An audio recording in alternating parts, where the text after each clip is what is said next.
Hello, everyone. I think it is my first webinar of this year. And I'm so pleased that I can start off and kick off the road together with Julian. Julian, thank you so much for joining us. Maybe for the ones who don't know you yet, because you're so much on the road and in events and everywhere. Can you maybe introduce yourself? Of course. First of all, thanks for inviting me, and happy New Year once again to you and all the listeners. And maybe in a nutshell, I have kind of a double role. On the one hand, I'm a professor of strategic management in Berlin, which is also my former background. So I was the former head of strategy of AXA insurance company in Germany. And so my second role is my passion. This is my topic of business ecosystems, where I'm in, and there I help companies, organizations to get into this ecosystem game with frameworks, with advisory, with keynotes.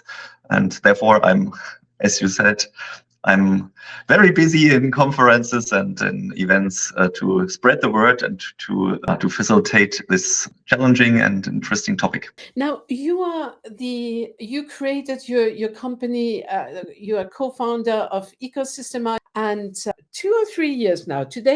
This year will be the third year where you published your book, right? This one. I'm not getting any money, but correct. It's already 2.5 years from now. Yes, absolutely. It was in May that it got published at that time.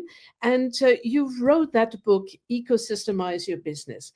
Can you maybe tell us what brought you the idea of Ecosystemizer? What inspired you? Of course. So actually, the story is already, like, say, 10 years old, because when I was at AXA, head of strategy, we tried to build ecosystems, but it really failed poorly because the idea was to combine insurance products with smart home devices. And basically, in theory, a smart idea, because you try to address customer pain points and you try to integrate solutions for that. So, for instance, if you install a security system, a smart security system in your house, you're better protected, and the chance that there people get into your home are decreased, and that's good for insurance companies. And so, a win-win-win situation in theory.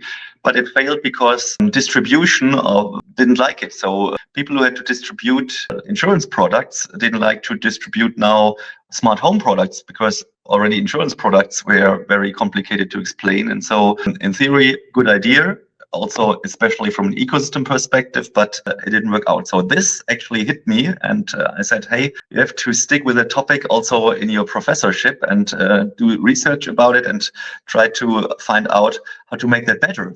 And that's why we came up at the end, after really years of research, with the Ecosystemizer book, with the company, and also the ideas behind that. We said, hey, we need something to facilitate this complex topic, to bring that mindset to the company, but also to drill it down from a buzzword to a business model to a very specific offering, which then also gets live. So that was basically the idea in a nutshell.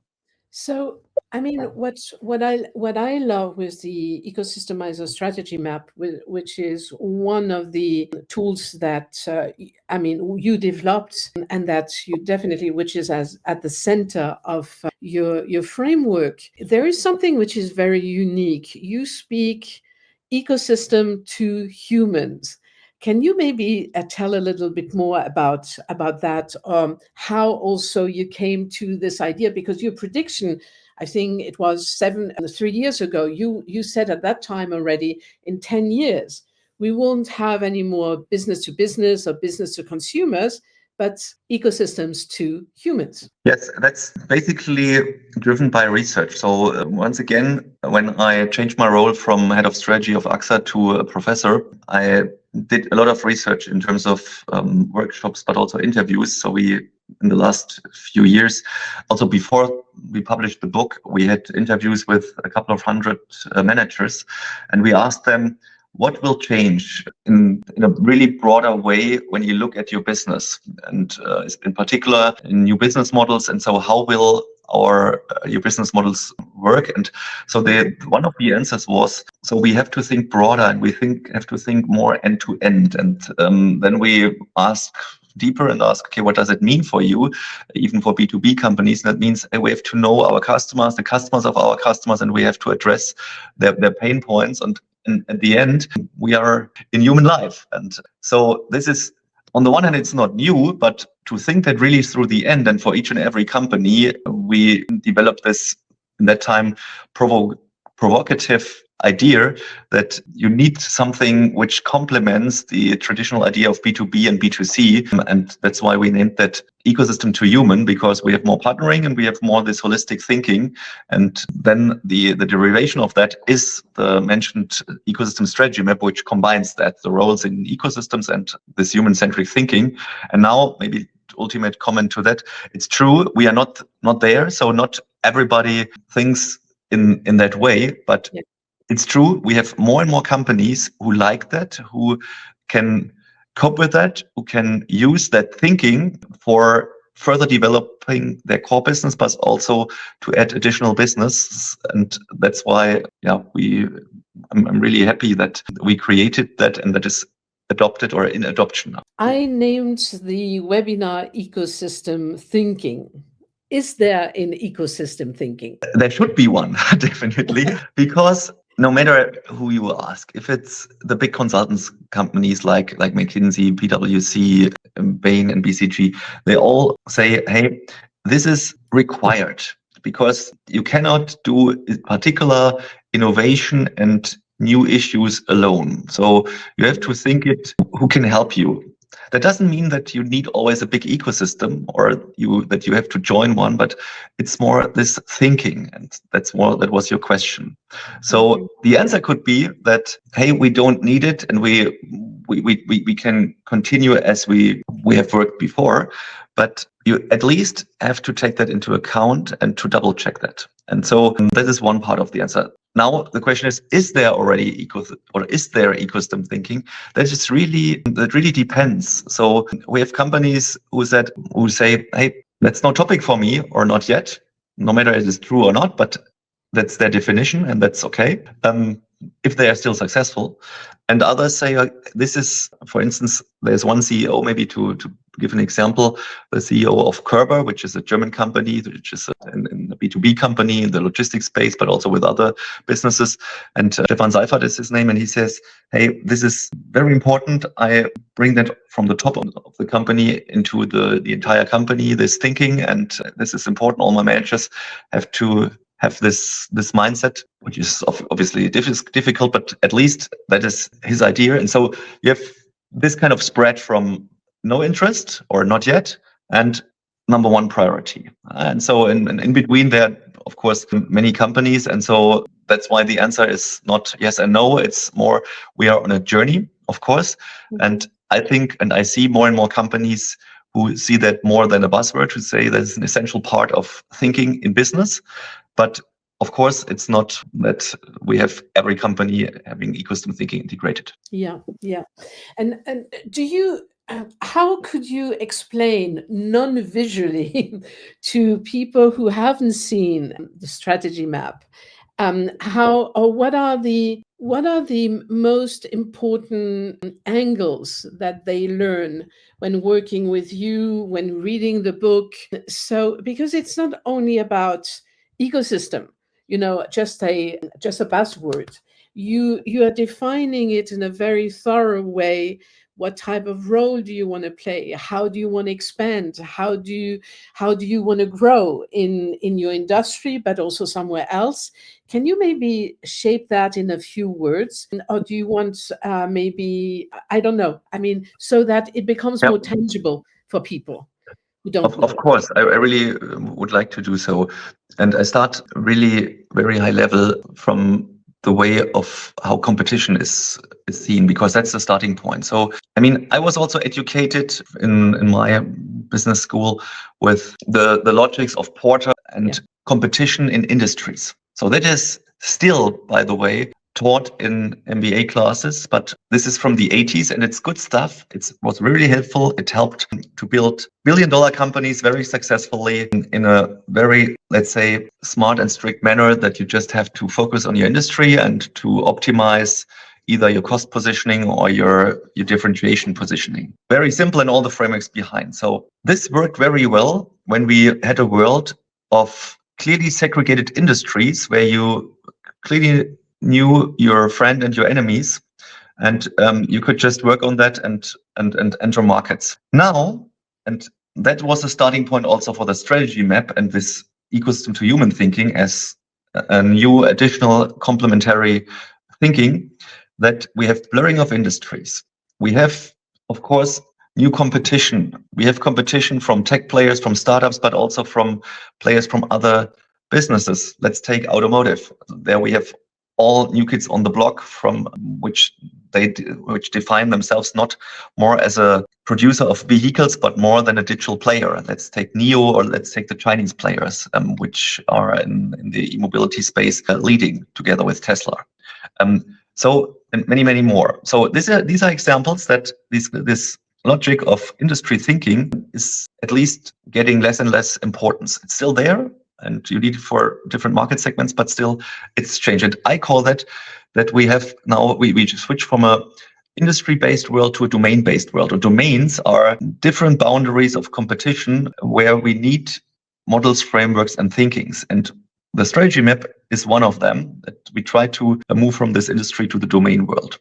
And now to explain it. So the idea is, let's get rid of your industry thinking and switch your thinking into what is your role in human life? That's the first question. And we have 10 life areas. So this was also driven by intense research. So one of them is, or some of them is, I don't name all of them, but it's mobility, it's health, it's entertainment, it's socialized, recreation, even spirituality. So we scoped which is important. And of course, it's not mutually exclusive because life is overlapping, but the idea was make it collectively exhaustive. So try that you can put every offering of this world into one of these 10 life areas. So that's number one. And second is, now, how close are you to us as human beings with your business? And there we have three roles. The role is orchestrator. So you're the platform or the ecosystem orchestrator for us as human beings, that is very close to us. Then we defined a role which is the realizer. Realizer is defined as companies who deliver products and services for us, but not with a platform where they integrate third parties, but so they can either sell directly to us or they use orchestrators. And then we have the third group, which is the outer ring, because it's kind of a radar from the visualization, if you will. This is the enabler, that are all B2B companies. And so now you combine this distance to the human with the life areas, and now you can start positioning and can think about in which life areas, in which role am I positioned with my offerings. Of course, big companies have different positionings. You're not only in one life area in one role, so sometimes you're in morals, which is part of the reality, and then you can start to do simulation and identification of potential spots. And now we are in the ecosystem because you cannot do that alone. In past times, let's say, come back to the Porter 80s time when he developed his frameworks, it was absolutely impossible because the entry barriers were very high for industries. And now when we have this kind of integration on cross-industry business models, you need an answer for that, and you have an answer because you can partner with others. And now our framework helps to tap into that world.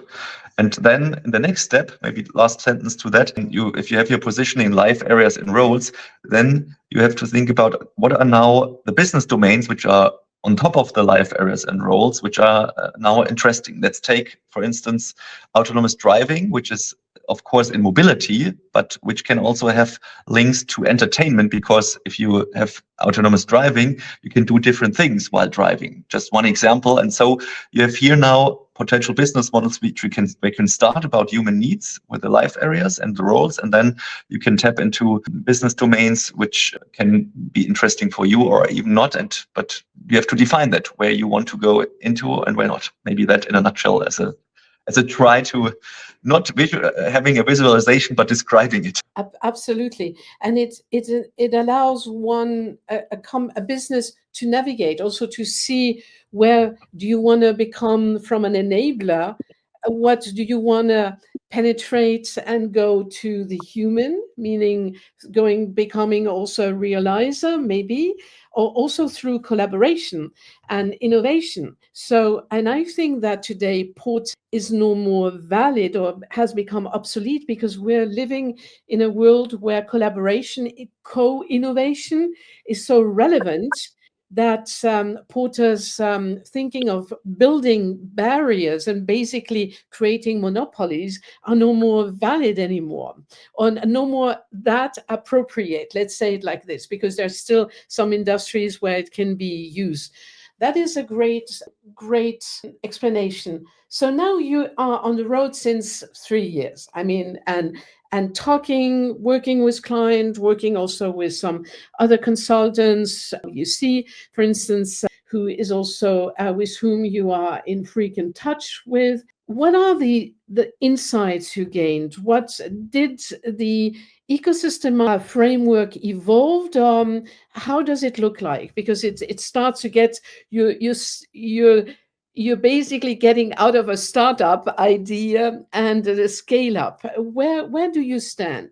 Okay, that are a different question. Maybe starting with the discussion about the strategy map. I think what has really proven is that it's a very intuitive thinking from ecosystem to human with a strategy map. And of course, there are other frameworks, and that was the idea. So that was actually successful. And that was also still our purpose. Of course, we are a company. We are not a social organization. Also, we have to make money, but still my passion, it drives me that I see that it's valid what you do and it's helpful. And it's helpful because it's so intuitive. That's the feedback that people can start either thinking about just a business idea, thinking about their entire portfolio, thinking about how can they optimize, how can they create something new, thinking about partnerships and getting step by step into that thinking, which is still the minority, we have to say, who of course is thinking in that way in companies. So we are working normally with, I always say it's a scarce species of people who have the degree of freedom to think in that way. Mm-hmm. The majority, at least in traditional hierarchical based companies, cannot think in that way. And so it's more the people, strategy people, business development people, of course, C-level and innovation people in general.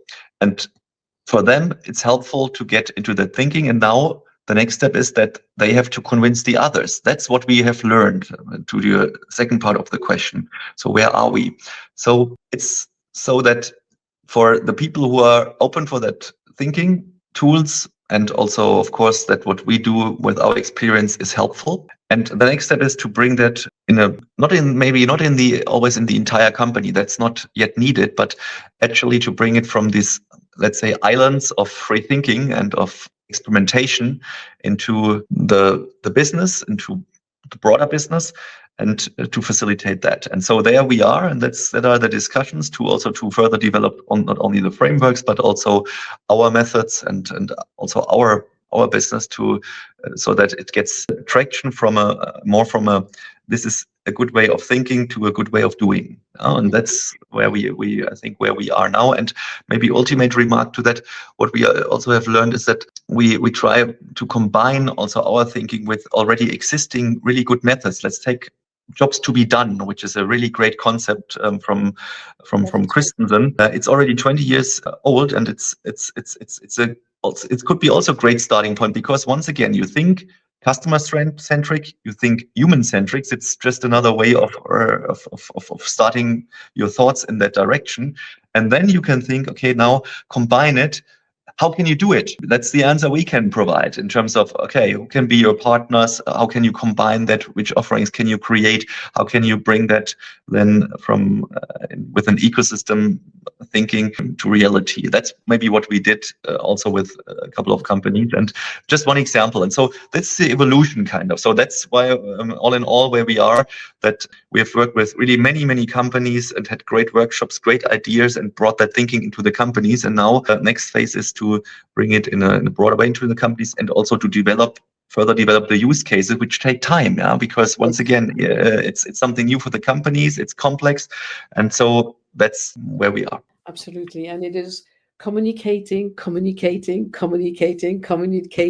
within the company until you think that you're done with explaining and communicating and you continue again. But that is a great point. So which leads me now to another very hot topic, the use of AI, Gen AI tools, agents. Where do you see Ecosystemizer evolving, or Gen AI and other tools helping clients when you work with them? So it's 100% required, and we are working on that. Maybe to start with that, just yesterday I had a big workshop with another professor who's very deep from a technical part in that sense, but also he's also a business professor at another university, and so we've thought the whole day actually how to create digital twins of us with our experience. At the end, it's that, and to bring that, combine that with the tools, and to combine that with what is publicly available in terms of data, and to facilitate once again this thinking at scale. That's job number one to be done with which you can do with AI. And of course, you can quantify, at least in theory, we are not yet there. You can quantify markets, segments, life areas, domains much better than if you have to do it manually. And so this all helps to bring that thinking more into the companies. There we are back on your first question, because still, when we are in companies, there's still also resistance in terms of, hey, why can't we just follow the path we have actually followed in the past decades or years? Yes. Because of course, in particular, in times of crisis, companies just react in the way they always have reacted. They cut costs and hope and wait that then the growth from the past comes back in their traditional markets. If it doesn't come, which we see more and more, they need new answers, and therefore we can tap into the game. But to believe that, you need explanations, and of course you can have theories like we have, but in order to make it more tangible, to quantify it, to make it to simulate what if not having big fees for long, like, I mean, you're also a former consultant. Also, the consulting game changes. So companies doesn't like to pay hundreds of thousands euros anymore when they don't know what they get. And so to show them what is actually the starting point, what do you get if you go on that journey. Therefore, AI can definitely help, and that's exactly where we are working at. Do you think that biases, blind spots, definitely, because we don't see them, we're confronted with them, but biases like groupthink, thinking, I mean, there are so many, which, and you touched one of them. We work like this already for 10 years. So why can we, the normalcy, bias, why can we not continue like this? Do you think that AI will be helpful also to open up eyes, or at least to inspire?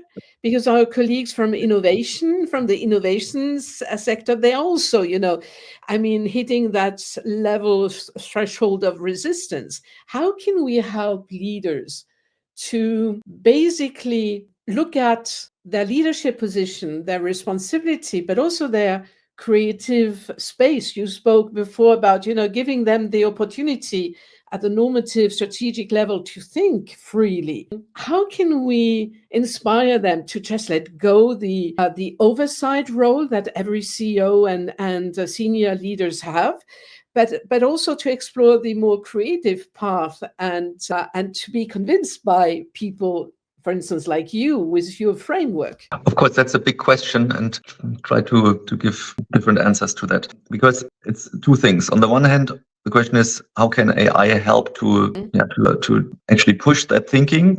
On two sides, I think. On the one hand, it's the fear of missing out. That's something, that's a motivation. It's a negative motivation, maybe, if you will, but it's a motivation to act. Hey, there's really so much going on. And you mentioned the agent also in your previous question. I mean, so far AI is a nice productivity increasement tool for myself, for many others, but it's not yet that it's really game changing. So the prognosis is there, but it's not yet really game changing how we work. It will.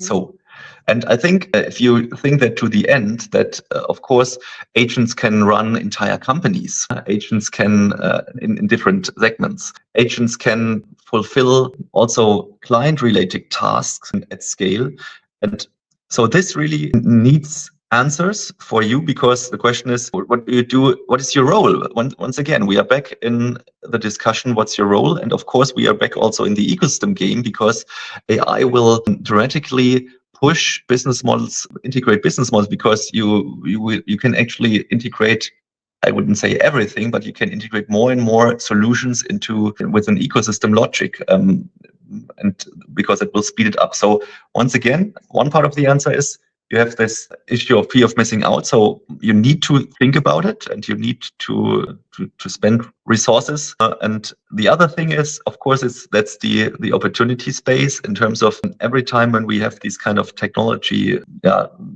developments which are disruptive, or it could be disruptive, then there are also opportunities, and there's a fascination, and this also can help. So you have on the one hand the negative side of motivation, also the fascination, what could be possible. And maybe to give one example, I just recently listened to a podcast with the CEO of Kärcher. Kärcher is a German company where you, especially with devices for your garden, cleaning devices and so on.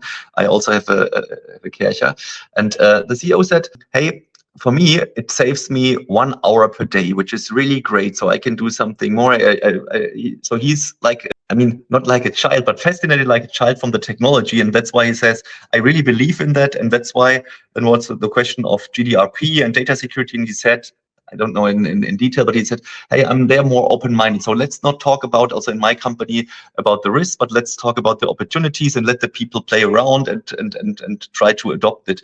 And this is a good sign. This is just one example, and you can actually scale that also or transfer that to other examples within companies, that hopefully AI creates also a new open-minded thinking, because people have to test it out. It's something new, and there are also then external opportunities, but also cultural opportunities to shape culture with these new issues. At least from the outside, it seemed to me that here that CEO tries to change the culture with AI, or uses AI, and maybe he wouldn't have changed it when we didn't have AI. Yeah? So, and that's a good thing. Yeah, maybe that as an example. Yeah.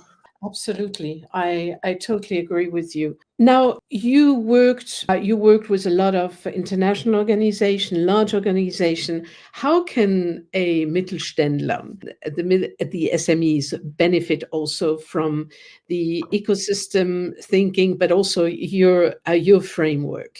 Yeah, I think we often in Germany we have kind of a, first of all, the Mittelstand is 98% of the companies we have in Germany, but sometimes it is seen as a little bit old school, old fashioned and slow.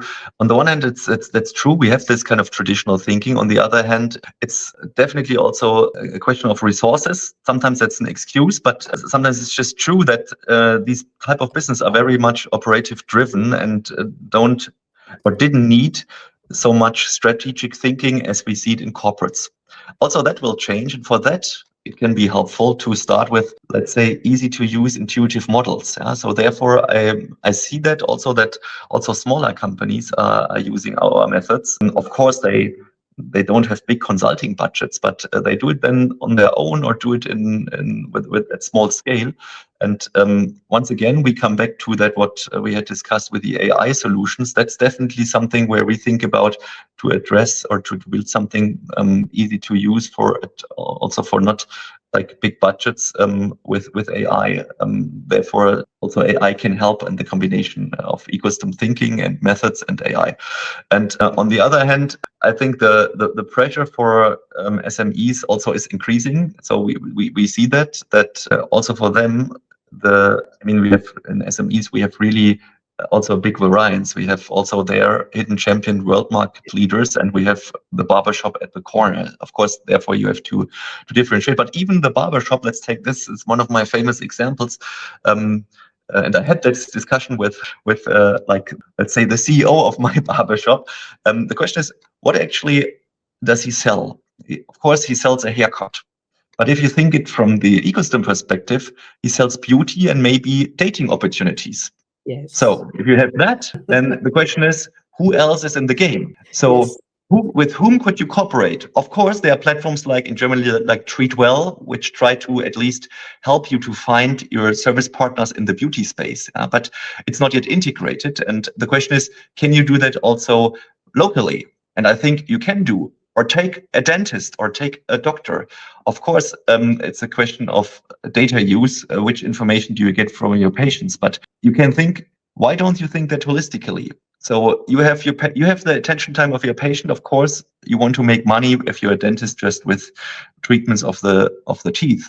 But if you see there are other problems, or if you know that, you can think that integrated. And I think there is, in theory, a good potential. Of course, once again, I don't want to exclude all the data security issues, but still it's possible. And I think so that even for very small businesses, it's possible to be successful with that thinking, or maybe, and I think more and more have to think like that.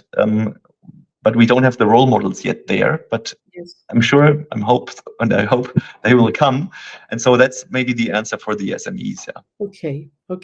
A question from Paul Hopcraft, who was able to join today. Julian, your fear of missing out seems to be blocked by a earlier barrier, the risk of mistakes, ruining careers to embrace ecosystem thinking and design. Your thoughts? Yeah, thanks, Paul, for this question. And it's, of course, that's a great question. I'm also often dealing with, because I'm exactly dealing with these executives who have kind of a risk-averse thinking, because they think, hey, I don't want to risk my career. And I worked also for some of them, not only in consulting business, but also in previous jobs. The thing here is, I think the pressure is increasing. And so this let's just wait and see until my contract gets extended. This thinking is less and less a good strategy, because you can also do mistakes by doing nothing or doing too little. And I think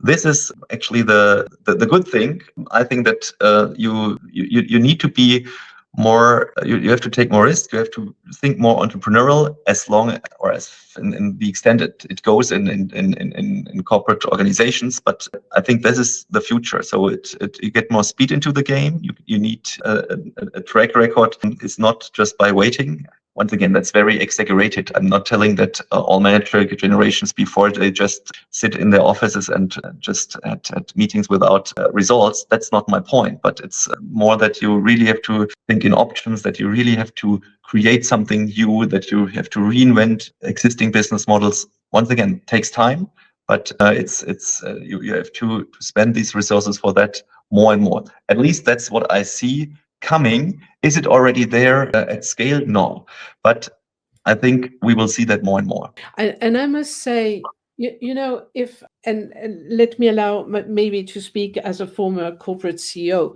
You do have your oversight responsibilities, meaning you need to make sure that what has been given at the strategy level or strategic level will be also rolled out, that you're getting the results, and you're getting, you're being able to deliver them on target with revenues, with the margin. But on the other side, I think too many of us, because we have been trained, to be efficient through ERPs, through process automation.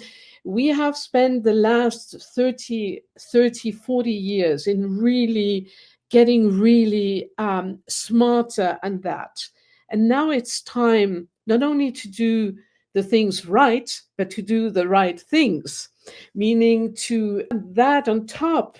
I mean, to create that space of thinking, of, well, not necessarily dreaming, but building a vision, building a direction for the company. Where do you want to go? Where do you want to be in 5 to 10 years? And it is also the role of the CEO as an agent for his or her principals, the board or international senior leadership, to give them also the appetite. And it is a fight, yes, but it is worth also doing it. And I think that visualization tools that you bring also to the table, not only the map itself, but what's the discussion you have is a good way of showing and sharing with everyone where the company could go.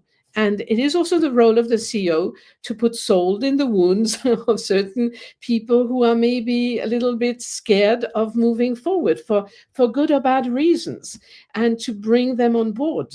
So I think that, which brings me to one last question: circularity. I don't talk sustainability. I talk circularity because it's a business model. People start to really, or companies start to embrace that at multiple levels. No, I don't want to answer for you, but my question: where do you see that Ecosystemizer can help there? First of all, of course, you said, okay, it's not sustainability. Maybe sustainability is a broader domain, but circularity is already one subdomain and one sub business model within. First of all, for us, that is a huge opportunity space for ecosystem business models in general, ecosystem ideas. And when that is the case, we can help. That is the short answer.